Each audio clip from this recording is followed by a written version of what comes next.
Western media and policymakers try to seduce Israel to misread Palestinian and Islamic terrorism, to make believe that one's terrorist is someone else's freedom fighter, that Palestinian terrorism is a reaction to occupation, that Palestinian terrorists are lone wolves, not institutional, and that Islam is a religion of peace, not inducing violence and terrorism. But contrary to freedom fighters, Palestinian terrorism, a branch of 1400 years of Islamic terrorism, has targeted non-combatants deliberately, institutionally, and systematically as prescribed by the Quran, the Palestinian Covenant, and hate education in Palestinian schools, mosques, and media. Moreover, Palestinian terrorism has plagued the Middle East since the 1920s, before the 1948 establishment of Israel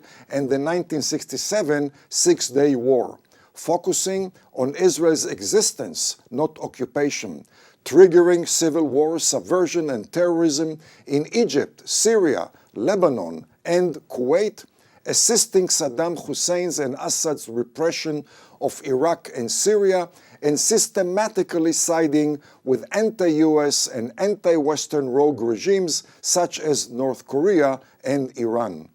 In 2016, Israel's leadership is cajoled by Western media and policymakers to stray away from its national security course of navigation, which has been charted by costly geostrategic experience, security constraints and requirements, historical reality, and commitments made to Israeli constituents. They attempt to allure Israel to join a tempting, seemingly unprecedented regional Peace for Our Time initiative, lulled by peaceful Arab talk, US and NATO security guarantees, possibly Western troops on Israel's borders, along with a lavish economic package. Israel is enticed to accept a demilitarized Palestinian state on its borders, the redivision of Jerusalem, the uprooting of Jewish communities in the land of Israel,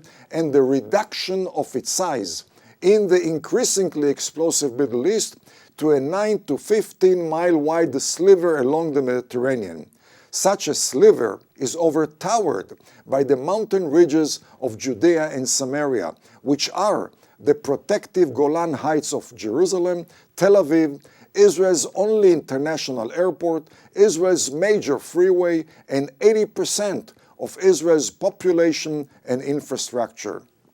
Western media and policymakers try to blur Israel's critical requirements of strategic depth for routine Middle Eastern stormy days, such as potential upheavals in Jordan and Egypt, which would create havoc domestically, regionally, and globally, posing a survival threat to the Jewish state. Middle Eastern realism requires security contingencies for future lethal threats which emerge dramatically, unpredictably, and frequently. The proposed 2016 Regional Peace Initiative is the latest in a litany of Western and Arab peace initiatives introduced since 1948 that have all crashed against the rocky reality of the Middle East. These initiatives have stipulated dramatic Israeli concessions which fuel, not extinguish, violence. This was recently demonstrated by the 1993 Oslo Accord and the 2005 disengagement from Gaza, which resulted in unprecedented Palestinian incitement, hate education, terrorism, missile salvos, and non-compliance with agreements. The West expects Israel to sacrifice long-term national security on the altar of short-term comforting delusion, camouflaging regional Islamic Arab reality, which would lead to an Israeli shipwreck on the 14th century-old Middle Eastern rocks of endemic intra-Muslim fragmentation, instability, unpredictability, terrorism, subversion, treachery, the absence of democracy and civil liberties, tenuous rogue regimes, and therefore provisional policies and short-lived compliance with intra-Muslim agreements, violent intolerance, and adherence to Islamic supremacy over the infidel, the sanctity of the Waqf, land divinely ordained to Muslims, and the legitimacy of taqiyya. Islam sanctions double talk and deception as a tool to subordinate the infidel. The West has attempted to smother Israel with peaceful Arab talk, diverting attention away from the tsunami-like Arab walk.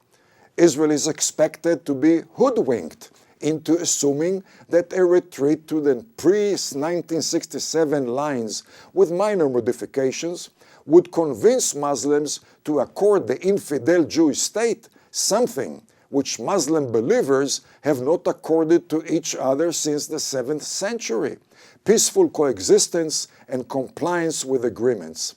Israel is expected to assume that land for peace is a constructive option in the Middle East, where concessions are defined as a symptom of weakness, resulting in intensified pressure and terrorism. The West is trying to lure Israel into underestimating the dominant role of supremacist Islam and Arab ideology among contemporary Arab leaders, wishing to afflict Israel with a suspension of disbelief, defining the Arab tsunami as an Arab Spring.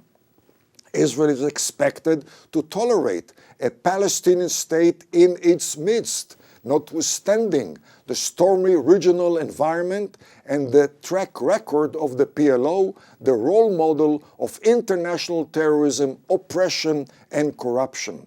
In 1948, David Ben-Gurion, with a mere 650,000 Jews, fended off local and international seduction and pressure to postpone the Declaration of Independence and to concede land in the Negev, Galilee, and Jerusalem. Ben-Gurion dismissed a CIA assessment that he was leading Israel into another Holocaust. Israel's present-day leadership, with 6.7 million Jews, should follow in Ben-Gurion's footsteps and embrace long-term realism while rejecting short-term convenience.